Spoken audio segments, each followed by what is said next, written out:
All right, guys, here we're gonna cover the top 3 mistakes beginners make, right? So the first thing I'm gonna cover is their grip. Their ability to handle and hold that firearm is really, really important. Having them be able to point at a specific area and control that muzzle and the right technique with the pressure and the leverage is really, really important to the overall structure to becoming an advanced shooter. So one of the things I'm doing right now, utilizing the timer, is I have set 3 reps of shooting, so it'll give me 3 buzzers and the opportunity to fire 3 shots. I'm going to show you guys what a lot of mistakes are with loose grip and stuff like that, and what happens. And I'm going to use the video analysis part of this, so it'll show me the way the gun performs. I'm going to shoot the target. I'm going to manipulate my trigger however it needs to, right? Hopefully in the center of the alpha, but I'm going to fire 3 rounds with a pretty bad grip, and what you'll see how the gun moves. So I'm going to load my gun. I'm going to go on video. I'm going to make sure that the gun is in plain view. All right. And then I'm going to click start over here on my new Go timer.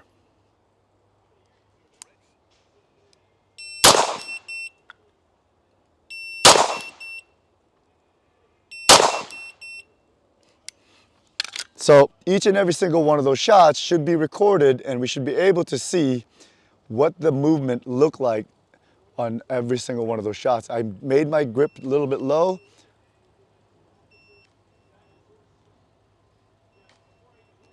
And you can see there the movement of the gun going too far up. You can see how much it went up. No matter how I controlled that trigger and grip it harder, it just moved up too much. So that's too much movement. Although it's going up and down fairly straight, I don't need much more to it. All I have to do is make an adjustment. There's 2 principles that you would use. It is really higher leverage and more pressure, right? Creating a little bit more friction to it.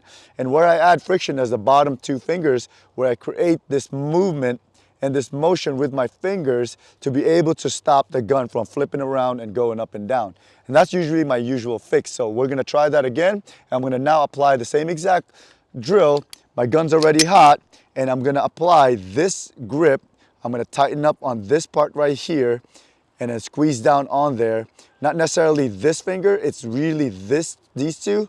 I'm gonna grip down there, and I'm also gonna push forward with my thumb. So you can see the tendons here now tensing up, as opposed to just like this, or it doesn't matter how tight I hold it, the tendons are really not, I wanna push that thumb forward as well, right? So my finger is free to move, however, not tight where I'm squeezing the whole hand, just this, and then this is still free to move. If I squeeze this, a lot of people want to grip too hard too, and now their finger is not free to move. And that's a lot of the new shooters want to just grip the gun too hard. You got to find the balance of being able to grip firmly, but with a loose and fine grip, trigger finger on it. And just this, you can see just this right here, just the bottom part of it, right? And pushing. Watch how little the gun actually rises and how quickly it goes back onto the target as well. The next hand, instead of being down here, I'm gonna now move it up as much as I can to fill in this entire area of the gun with my palm, and I'm gonna squeeze into there. I'm gonna squeeze into the gun and squeeze with the other side. So I'm gonna use this method right here. That's gonna be the movement right there of my movement. And so now I'm gonna do the same exact thing. I'm not even gonna grip it all that hard yet, right? I'm just gonna move my finger up a little better, right? And I'm gonna shoot 3 shots on the buzzer. So I'm gonna start the video here again with the Go timer.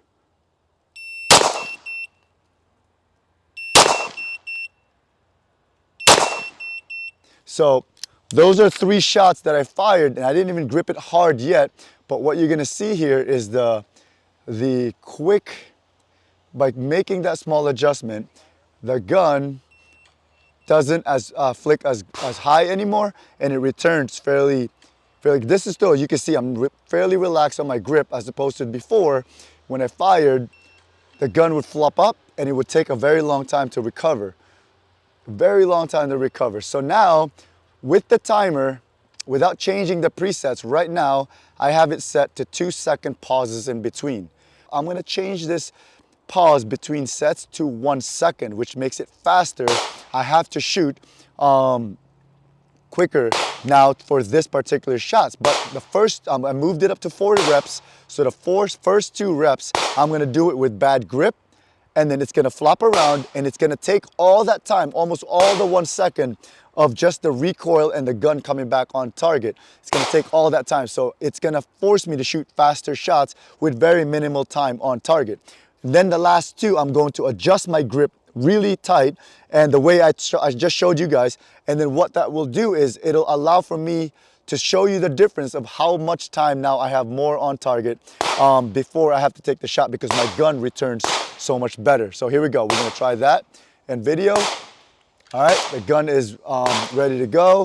I'm gonna first start off with the first 2 shots gonna be the bad grip, and then I'm gonna immediately return on the last 2 shots with a really solid grip. So here's how it's gonna go. I'm gonna start it on my go timer.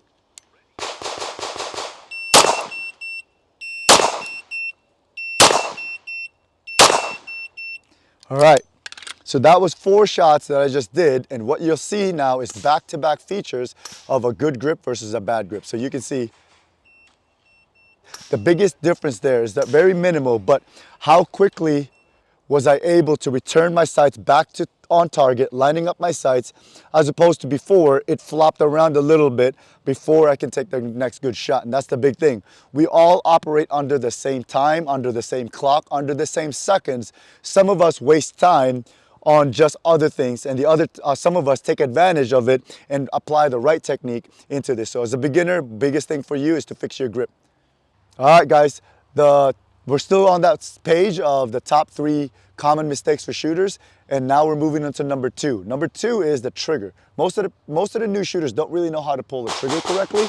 They have an idea, and some of them are taught with pulling it smoothly to the rear. Once you've learned that, learn how to smoothly press the trigger to the rear, right? Double action only, learning how to press the trigger as smoothly as you can, all the way to the rear, all that stuff. Once you've learned that, you have to start learning the correct way to actually manipulate this trigger once you're finally firing multiple shots on target. Smoothly pressing the trigger to the rear is great for one shooting, bullseye type shooting. But once you are ready to take your shooting to the next level, the common mistakes is that shooters will just rely on their grip. New shooters will just rely on their grip and hope that their shooting gets better even when the target gets further and further out. They'll still maintain the same exact type of trigger pull. So I'm gonna use the camera and the video analysis on this to show you guys the 2 ways to pull the trigger. The one way where most shooters will pull it at distance, and I'm gonna shoot at a popper at about 20 yards, and I'm gonna make the rep count to just 2 because we can see it. So I'm gonna load my gun again. I'm gonna stay at single action. I'm gonna make sure that I can see my trigger with the camera. My sights are already lined up perfectly on target. I already got my grip correct, and I'm going to pull the trigger straight from here. You can see there's space in between, right? I'm gonna shoot it from here and see if I can hit that plate consistently. Here we go. I nicked it and I hit it dead center. So I got lucky with one of the shots. You can see the hits on target, 1 low left and 1 center on target, right? So you can see on video here, what you'll see is my finger was completely off the trigger, and I was just able to pull the trigger and just relying on grip. And the shots it took 0.3 seconds, 300ths of a second later, and 0.27 seconds later to make the shot happen. So with that said, the shooting happened 200ths or 300ths of a second later. If I shot more shots, I wouldn't have a group on the popper at all. It'll be a little bit all over the place. Now I'm gonna make one simple adjustment. When I'm shooting at distance and I have to shoot multiple shots with the right grip, all I have to do now is go right back to that wall, and what you'll see is a difference of like this kind of pull. That's the difference to now wanting to go this way before breaking the shot. Going to the wall, prepping the trigger before breaking the shot. Going to the wall, breaking the shot. I'm still going to fire as soon as I hear the buzzer, but what you'll see also is that now, instead of 0.27 or 0.3 seconds before the shot goes off, it'll happen much faster than that. and you'll see the groups on target as well. So we're gonna go to free shooting, same exact thing, 2 shots. I got the video, I got myself lined up, right? I'm gonna make sure that you guys can see this trigger. All right, so as soon as I press this buzzer, I'm gonna be ready to go, and I'm gonna immediately prep this trigger.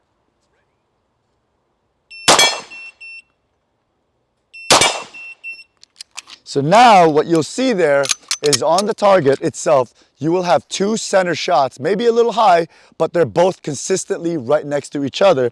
And I can continue to shoot like this, and it'll eventually just create a nice consistent pattern and group on target. And what you'll see here is a difference of how I move my trigger finger. So you can see now my finger immediately goes back to that wall. Goes back to that wall. It goes, there's no more space between my finger and my shot. And what you're seeing also is the 0.18 and 0.17 reaction time, which is practically almost half the speed. I can be quicker with my shot because now I can shoot at 0.18 or 0.17 seconds instead of 0.30 or 0.27.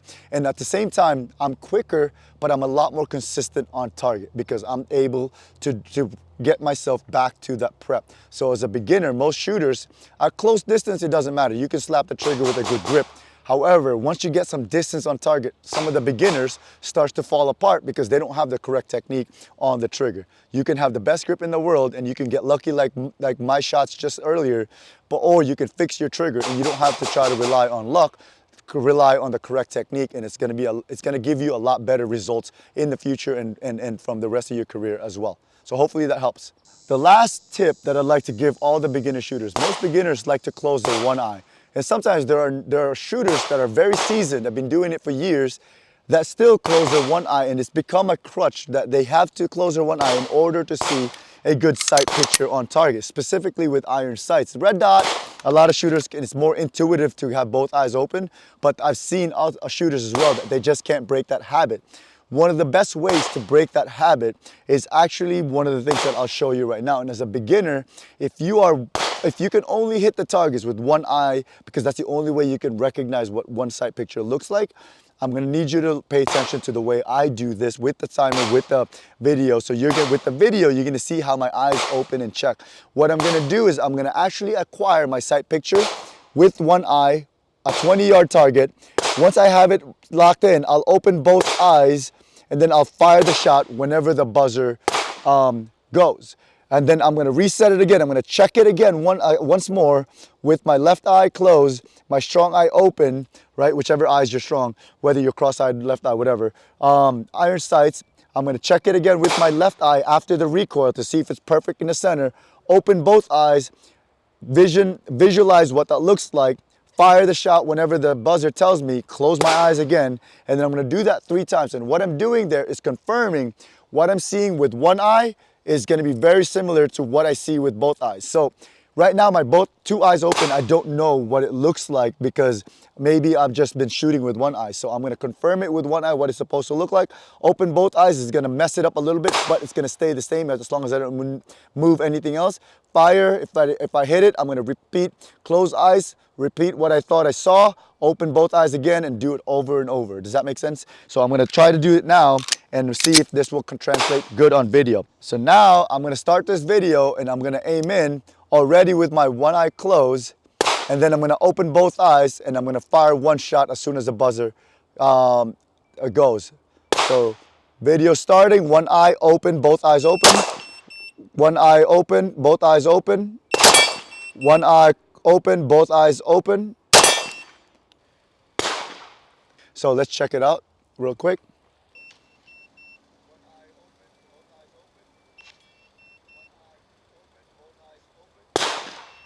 So yeah, so I was able to do it. So you see the repetition that I did there. It was just happening a little fast. I could make it like maybe the break in between, maybe 4 seconds instead or something like that. So now that I did the one eye confirmation, both eyes, fire one shot, and I was able to hit the shots on target, now that I've learned what a sight picture looks like with both eyes open, what I'm gonna do next now is only the first shot, I'm going to confirm it with one eye, and I'm gonna open my eyes and I'm gonna focus on what that looks like and then fire. And as it recoils, I'm gonna try to maintain both eyes open to picture what the last, or repeat what the last sight picture looks like, fire another shot, repeat the same exact vision cue and fire another shot and see if I can replicate what one eye looks like now with both eyes. I'm still at a distance of 20 yards. I would suggest if you're new to doing this, start at 3 yards or 5 yards. You're just looking to see and replicate the two eyes open. So again, I'm gonna start the drill. I'm gonna start with one eye open, and then the rest of the shots that I'll take, I'm gonna shoot it with both eyes open. So right now, I got a good sight picture with one eye open, and then I'm gonna open both eyes the rest of the time.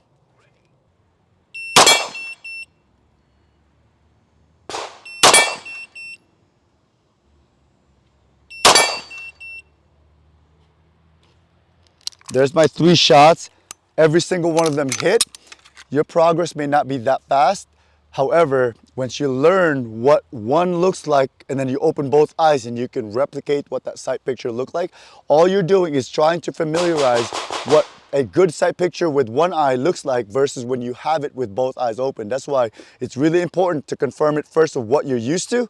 Opening both eyes will change a few things, but as long as you don't move your gun or your hand to what the new thing, the new stimulus that you're seeing, you should be good to go. And this is the way to start learning how to shoot with both eyes open. Shooting with both eyes open is going to be very beneficial for later on down your career if you want to shoot fast, you want to shoot accurately and all that stuff.